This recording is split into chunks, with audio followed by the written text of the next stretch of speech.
Hello students, welcome to magnet brain. मैं हूँ शिप्रा तिवारी और मैं आप सभी का स्वागत करती हूँ आज के एलिमेंट्री कैनाल के बकल कैविटी के नेक्स्ट पार्ट में। तो लास्ट क्लास में हमने बकल कैविटी के बारे में पढ़ा, जिसमें हमने माउथ पढ़ा, जिसमें हमने पढ़ा कि बकल कैविटी में पैलेट वगैरह होता है। हमने ये पढ़ा कि किस तरीके से उसमें डाइजेशन होता है।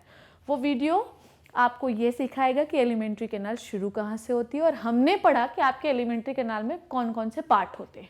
आज हम बकल कैविटी का नेक्स्ट पार्ट ले रहे हैं या इसको पढ़ने जा रहे हैं। इसको आप बिल्कुल ध्यान से देखते रहिए। लास्ट क्लास में मैंने आपको बताया था कि इस क्लास में मैं आपको जो है टीथ और टंग के बारे में पढ़ाऊंगी। So let's start. टीथ के बारे में एक बहुत ही इंटरेस्टिंग चीज़ ये है कि मैं किसी से भी ये सवाल पूछती हूँ कि बताओ बॉडी का सबसे हार्ड पार्ट क्या होता है, सबसे हार्डेस्ट चीज़ क्या होती है, तो लोग बोन कहते हैं। पर आज से बच्चों आप अपने दिमाग से ये चीज़ निकाल दीजिए, क्योंकि बोन कभी हार्डेस्ट पार्ट थी ही नहीं। तो मैडम क्या था? आपके दांत जो होते हैं ये सबसे हार्डेस्ट पार्ट होते हैं। टीथ को पढ़ाने से पहले मैं आपको इसके बारे में कुछ चीज़ें बता देना चाहती हूँ। मेरे ख्याल से ये बताने की ज़रूरत नहीं है कि टीथ का काम क्या होता है। टीथ हमेशा चबाने के काम करती है, खाने को च्यू करने का काम करती है। ये खाने को बोलस बनाती है। आई डोंट थिंक सो कि बोलस क्या होता है ये मुझे बताना पड़ेगा। अगर आपको नहीं पता है तो प्रीवियस वीडियो देखिए आप। तो ये खाने को बोलस बनाने में सबसे बड़ा रोल प्ले करती है। टीथ जो होते हैं बेसिकली ये 4 प्रकार के होते हैं, ठीक है। 4 प्रकार से के साथ साथ ये जीवन में 2 बार निकलते हैं, जिसे हम कहते हैं, एक को कहते हैं परमानेंट टूथ और एक को कहते हैं हम मिल्क टीथ, ठीक है। तो एक होते हैं परमानेंट टीथ और एक होते हैं मिल्क टीथ, ठीक है। टीथ जो होते हैं वो 4 टाइप के होते हैं, इसीलिए जो आपके टीथ को हेट्रोडोंट कहते हैं। हेट्रो का मतलब ही होता है डिफरेंट टाइप के। आपके दांत जो होते हैं वो हमेशा डिफरेंट टाइप के होते हैं, इसलिए हम इन्हें हेट्रोडोंट कहते हैं। हेट्रो का मतलब डिफरेंट, डोंट का मतलब आपके दांत, ओके। ये 4 टाइप के होते हैं, जैसे कि इंसीजर्स, जैसे कि कैनाइन्स, जैसे कि प्रीमोलार्स और जैसे कि मोलार्स। इस डायग्राम में आपको इंसीजर्स, कैनाइन, प्रीमोलार्स और मोलार्स बिल्कुल आसानी से दिख रहे होंगे। These are the incisors. Incisor जो होते हैं वो खाने को बाइट करने का काम करते हैं बेटा। बाइट का मतलब होता है काटना, ओके। ये होते हैं कैनाइन्स। कैनाइन्स जो होते हैं वो आपके खाने को फाड़ने में मदद करते हैं। उसके बाद होते हैं प्रीमोलार और मोलार। ये हमेशा चीजों को पीसने, मतलब अच्छी तरीके से ग्राइंड और क्रश करने का काम करते हैं बच्चों। So we have 4 types of teeth, incisors, canine, premolars and molars, ठीक है। अब आप ध्यान से सुनिएगा, ये चारों प्रकार के फंक्शन मैंने आपको बताए। अब आपके दांत जो होते हैं बेसिकली वो होते हैं, वो जीवन में 2 बार निकलते। एक होता है बच्चों मिल्क सेट, ठीक है। एक होता है मिल्क टीथ, ध्यान से समझिएगा। एक होते हैं परमानेंट टीथ, ठीक है। एक होते हैं मिल्क टीथ और एक होते हैं परमानेंट टीथ। बिल्कुल ध्यान से समझते जाइएगा। मिल्क टीथ जो होते हैं ये आपके बचपन में निकलते हैं, ठीक है। आपका जो पहला दांत होता है वो 6 महीने से लेकर करीब 1 साल के आसपास निकलता है, ठीक है। 5 से 6 साल में ये पूरे दांत टूट जाते हैं, ठीक है। ये जो मिल्क टीथ होते हैं बच्चों, ये कितने होते हैं? आपके मन में ये सवाल होना चाहिए कि मिल्क जो टीथ होते हैं मैडम वो कितने होते हैं? मिल्क टीथ होते हैं 20। मिल्क टीथ जो होते हैं वो होते हैं 20। और परमानेंट सेट जो होते हैं वो होते हैं 32, ठीक है। 32 दांतों में मिल्क सेट में कितने दांत होते हैं? ये जीवन में 2 बार निकलते हैं। पहला दांत 6 से 1 साल के बीच में निकलता है। लास्ट वाला दांत जो होता है वो 6 से 7 साल के बीच में निकलता है, ठीक है। इनमें 20 दांत होते हैं। ये परमानेंट सेट में कितने दांत होते हैं? 32 दांत होते हैं। अब ध्यान से समझिएगा, 32 दांतों में बच्चों 28 जो दांत होते हैं वो निकलते हैं। ध्यान से समझिएगा, 28 जो दांत होते हैं वो निकलते हैं बिफोर द 25 एज, ठीक है। बिफोर 25 ऑफ एज, ठीक है। आपकी एज 25 होगी उतने तक जो है ये आपके निकल जाएंगे करीब 28 दांत। पर जो 4 दांत होते हैं वो हमेशा निकलते हैं आफ्टर 25। ये ध्यान से आप इस बात को समझिए। मिल्क सेट में टोटल होते हैं 20 दांत और परमानेंट सेट में होते हैं 32 दांत। 32 दांतों में 28 दांत जो होते हैं वो निकलते हैं 25 साल तक, और जो 4 दांत होते हैं वो निकलते हैं 25 साल के बाद। इसीलिए इन चारों दांतों को आप विजडम टूथ या अक्ल दाढ़ भी कहते हैं। ये बात समझ में आई? समझ में आई। तो टीथ हार्डेस्ट पार्ट है, टीथ डिफरेंट टाइप के होते हैं इसलिए इन्हें हम हेटेरोडोंट कहते हैं। टीथ जो होते हैं वो जीवन में 2 बार निकलते हैं इसीलिए इन्हें डाइफायोडोंट कहते हैं। डाई का मतलब होता है 2, ठीक है। अगर आपके दांत 2 बार निकले तो डाइफायोडोंट कहते हैं। एक होता है मिल्क सेट जिसमें कितने दांत होते हैं 20, एक होता है परमानेंट सेट जिसमें होते हैं 32 में भी 28 जो होते हैं वो 25 के पहले आते हैं और 4 25 के बाद आते हैं। और लोग ऐसे कहते हैं कि 25 साल के हो गए हो तो होशियार तो हो ही गए होगे, तो इसलिए इसे हम विजडम टूथ भी कहते हैं। अब ध्यान से समझिएगा मेरी बात, ये जो विजडम टूथ की कहानी है बच्चों बहुत ही इंटरेस्टिंग है। जब हमारे जो पूर्वज थे, जब वो अर्ली मैन थे, जब वो आदि मानव थे, तो जनरली वो चीज़ों को कच्चा खा लिया करते थे। जब वो कच्चा खा लिया करते थे तो उन्हें चबाने की ज़रूरत क्या थी, बहुत ज़्यादा थी। अब जब उन्हें चबाने की ज़रूरत बहुत ज़्यादा है तो दांत भी ज़्यादा चाहिए ना, ऑब्वियसली ज़्यादा चाहिए। तो इसलिए उनके पास ये पूरे 32 दांत जो है वो बढ़िया से काम करते थे और जल्दी से आ भी जाते थे। इसलिए उनका जो ये जॉ है ना, ये जॉ जो होता है, आप देखिए जो जॉ है, इस जॉ को आप कहते हैं अपर जॉ, ठीक है, और इसे आप कहते हैं लोअर जॉ, ठीक है। तो अपर जॉ और लोअर जॉ, तो ये जो दोनों जॉ थे ना ये पहले काफी बड़े बड़े होते थे क्योंकि उन्हें खाने की चबाने की जरूरत जो थी वो बहुत ज्यादा थी। और ये 32 दांत जो थे ये सारे फंक्शनल थे, ठीक है।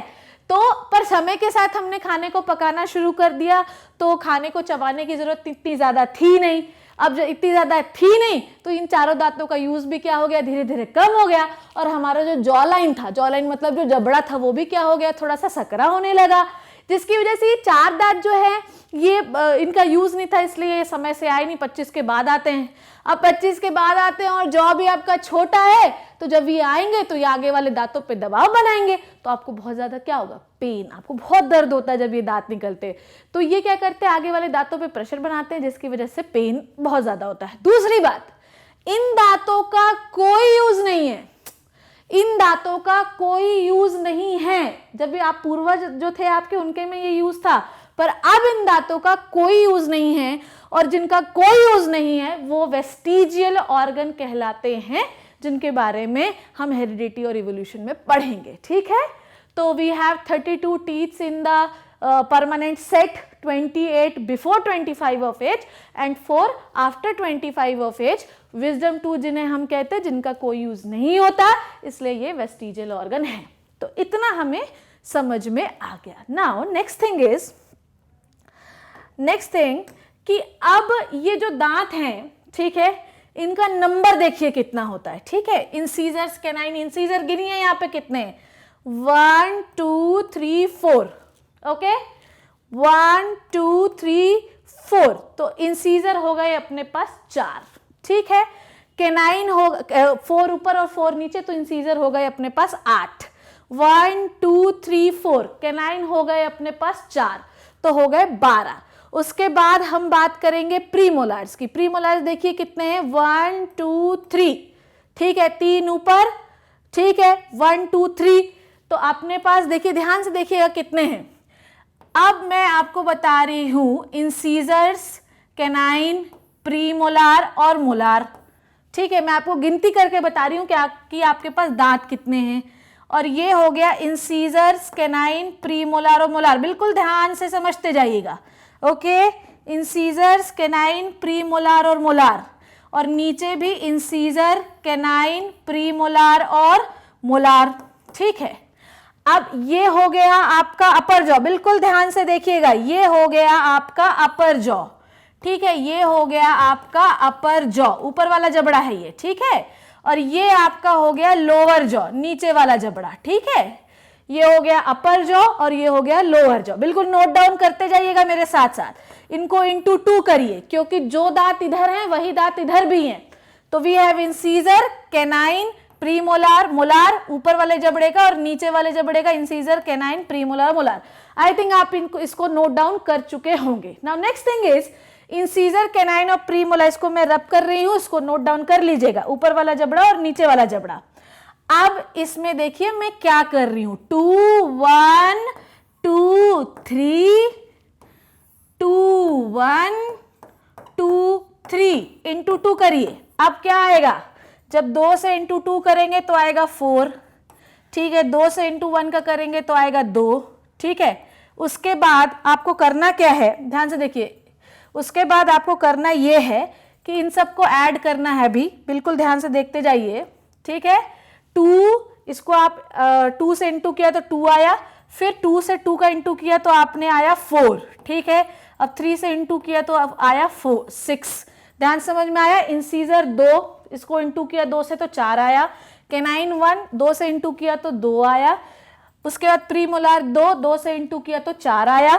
मोलार 3, तो इंटू 2 किया तो 6 आया। अब मैडम इंटू 2 क्यों किया, क्योंकि जो दांत इधर है सेम टू सेम दांत इधर भी हैं, इसलिए हम लोगों ने इंटू 2 कर दिया। ओके, नीचे भी वही डिजिट्स आएंगी, 4, 2, 4, 6, ठीक है। अब इन सबको जोड़ दीजिए, 4 + 2 6, 6 + 4 10 एंड 6, आप देखिए इधर देखिए ध्यान से, 4 हो गया। अब अपन ने क्या किया, उसके बाद 10 + 6 = 16, ठीक। अब नीचे भी कितना आ गया, 16, तो टोटल दांत कितने आ गए, 32, ठीक है। मेरी बात समझ में आई। सो वी हैव 8 प्रीमोलार्स, हमारे पास 8 हैं, ध्यान से समझिएगा, हमारे पास 8 हैं प्रीमोलार इंसीजर, सॉरी, हमारे पास 4 हैं कैनाइन, हमारे पास 8 हैं प्रीमोलार्स, ठीक है, और 12 हैं हमारे पास मोलार्स, ठीक है। तो हमारे पास 8 हैं इंसीजर, 4 हैं कैनाइन, हमारे पास 8 हैं प्रीमोलार और 12 हैं हमारे पास मोलार, ठीक है। तो इस तरीके से हम अपने दांतों का पूरा फॉर्मूला निकाल सकते हैं, जिसे आप डेंटल फॉर्मूला कहते हैं, ठीक है। आई थिंक ये आपको समझ में आ गया होगा और ये एनटीएससी के लिए काफी इंपॉर्टेंट है। So we have 32 types of 32 teeth which are in 32 in number. We have 4 types of teeth. We have 8 incisor, 4 canine, 8 in premolar and 12 molar, ठीक है। अब उसमें आपको मैंने ये सिखाया कि ये किस तरीके से आए, ये याद रखिएगा, इट इज़ वेरी इंपॉर्टेंट। अगर आपको समझ में नहीं आता तो कमेंट में लिखिएगा, मैं आपको फिर से इसको समझाऊंगी। नाउ नेक्स्ट थिंग इज कि ये जो दांत होते हैं, अब मैं आपको इसमें और एक चीज समझा रही हूँ, बिल्कुल ध्यान से समझिएगा। तो we have 12 types of teeth, मैंने नंबर बताया किस तरीके से आपने निकाला, इंटू 2 क्यों किया, क्योंकि जो दांत इधर है वही दांत इधर है। ऊपर हमने जो डिजिट्स लिखी थी वो अपर जॉ की थी, नीचे जो लिखी थी वो लोअर जॉ की थी। इंटू कर दीजिए अपर जॉ से 2 का और नीचे से भी 2 का, और सबको प्लस करेंगे तो आपके 32 दांत आएंगे।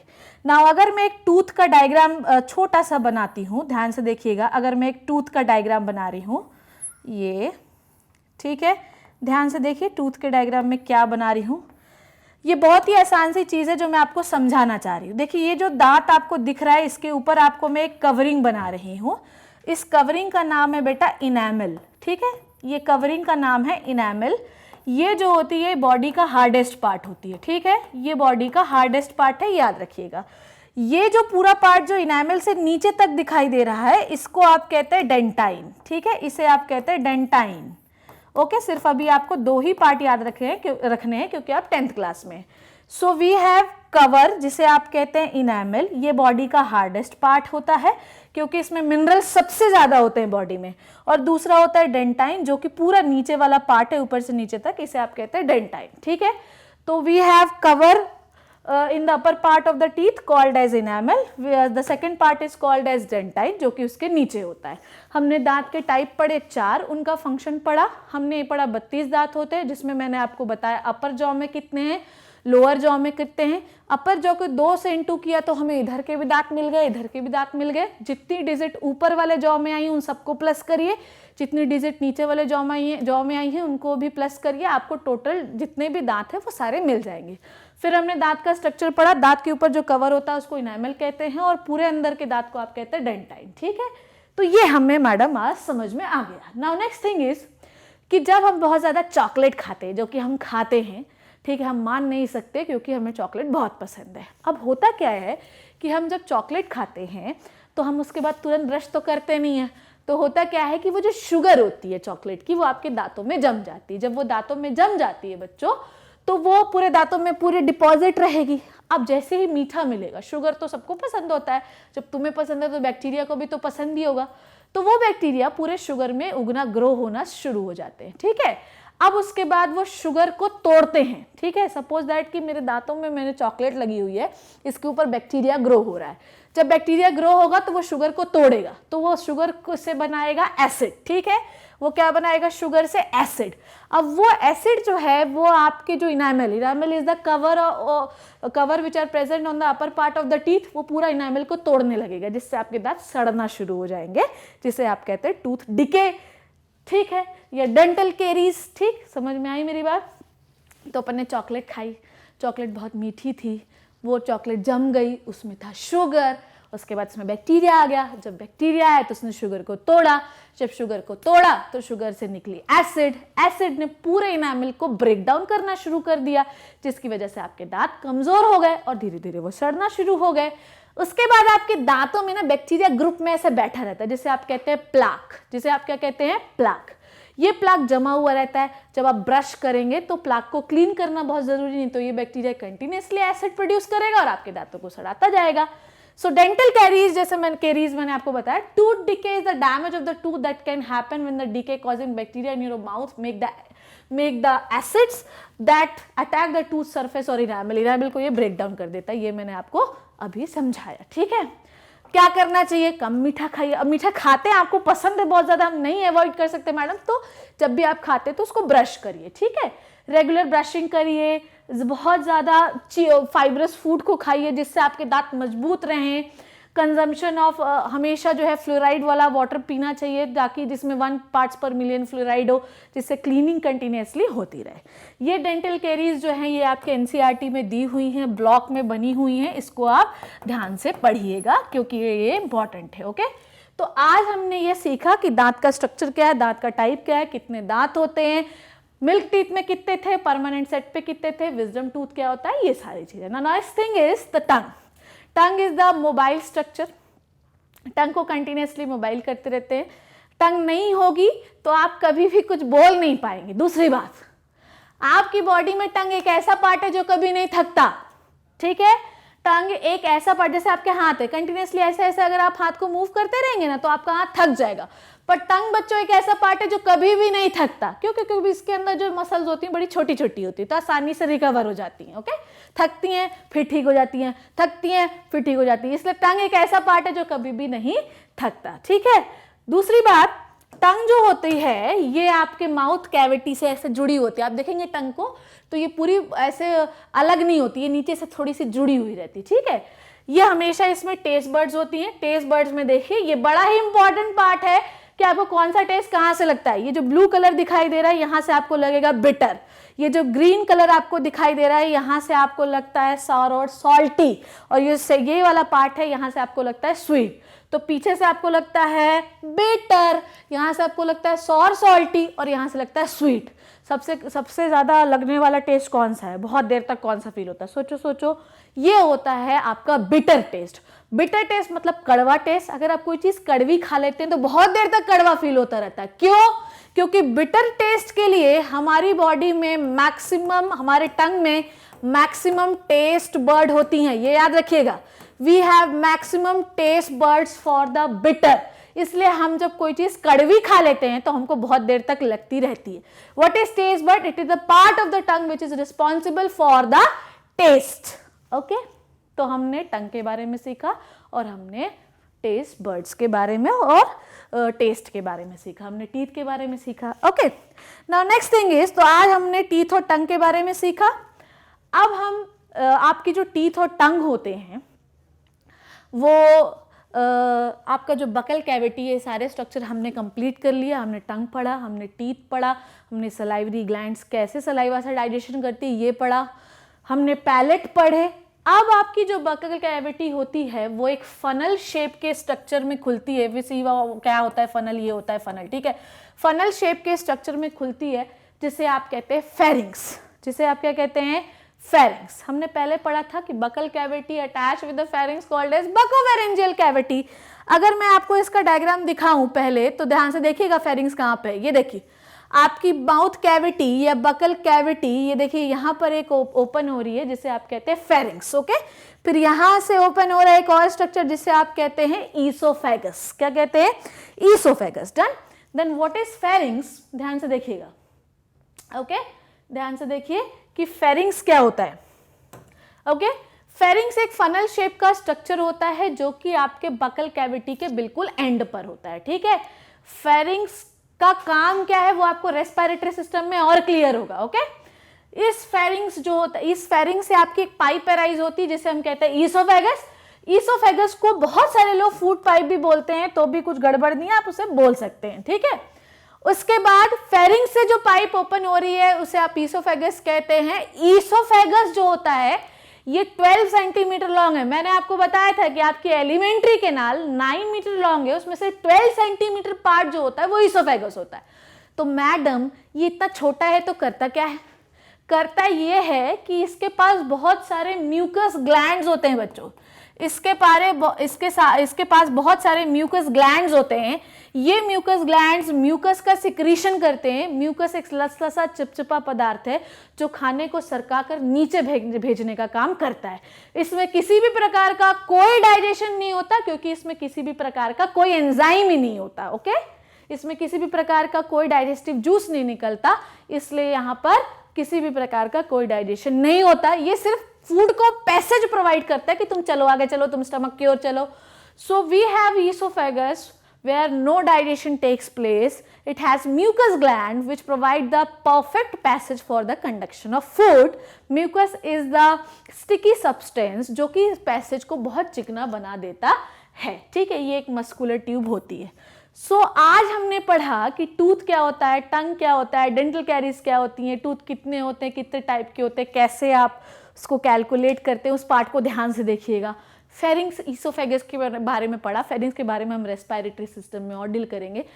तब तक इन वीडियो को बिल्कुल ध्यान से देखिए और बिल्कुल याद करते जाइए। ठीक है, अगली क्लास में हम फिर से मिलेंगे और स्टमक के बारे में पढ़ेंगे। तब तक कोई डाउट हो तो प्लीज़ मैसेज करिए। Thank you so much.